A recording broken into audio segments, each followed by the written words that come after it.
السلام عليكم ويد سلامي سلامته waxay ku socotaa ama video wuxuu ku socdaa xaliimooyinka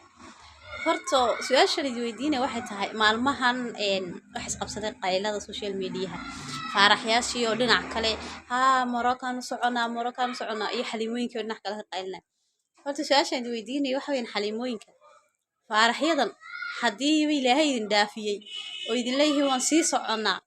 waxaan ku roorto waxa ogaataa faarax kaste oo leh halka banu socda waa laba midkood amba saddex midkood waa koow waa nin waxaan ku ri ay xaliimo ka gurta amba xaliimo la hadasha oo wax ka dhigta waa koow waa laba waa mid mas'uuliyad darro waxaan ku leerihiisii iyo dadkiisii ku soo dhaqan kari waaya caruurihiisii waa saddex waxa weeyaan waa kuwii jeebku waxaan ku ri baranbarooyinka uga buuxeen ma oran karo wax kale jeebka baranbarooyinka uga buuxeen ma fahanteen marka haduu bay Ilaahay idin dhaafiyay saddexda nooc haade maxaad ugu daba qaynaysin maxay tahay waa lagu ducaystaa markaas oo kale waxa la yiraahdaa Ilaahay oo na sii dhaafi Ilaahay nagu soo celinin hore u sii socda ayaa la yiraahdaa kad waxaan ku uga wada xanaaqsantihiin faraha ka qaado oo waxaan ku fasaxo amaan siiya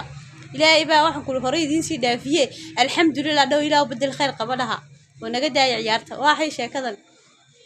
نينك وادركتين وفيرسو وحن كل نينك أو مسؤول أو وناكسن أو وحن كل ريه سربا وريركي صدقنايا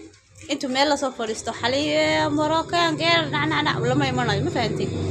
مدة لبعض الصومالي هدينو نهاي إنك كليا تبع وح أجانب كفانا أو أجانب ربا أجانب دالية شركة إن هالكردان كليرا هذا فرح يا شو وحن لا فرح وحلا سكتين بايرا waxaan ku intii hagaagsanayd ee akhlaaqda lahayd ee waxaan ku reerahooga dhaqanaysay ee caadiga ahayd waanu haysanaa ma fahanteen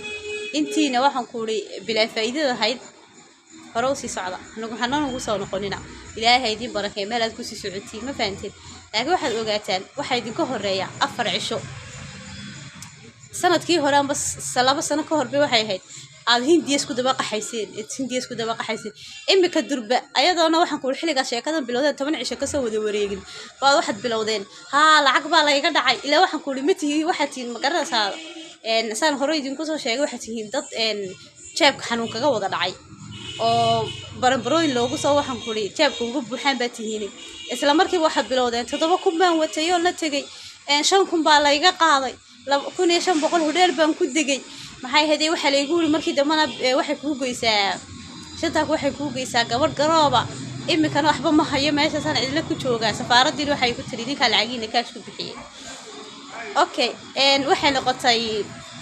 mid kale 7 buu watay 10 buu watay 7 baa laga qaaday waxa lagu leeyay gabadh bikraabay ku goysaa waa sidan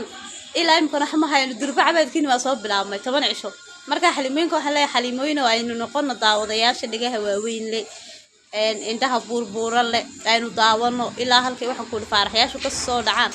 aynu aragno maalintii dib inta u soo noqdaan iyo koo calaacal aynu aragnana maalintaas un baynu waxaan ku qosleynaa saxabku tuman inta ka horeysa aynu daawano ka daba calaacalina wala carabood ku soo hadashaan waa dhibtaa wala wax kale ku soo hadashaan waan socdaa ka yiraahdo Ilaahay nabad ha kugu geeyo bal gura hore u sii socayaan laga dhamaysanay weydinkaas aad baan idin salaamaya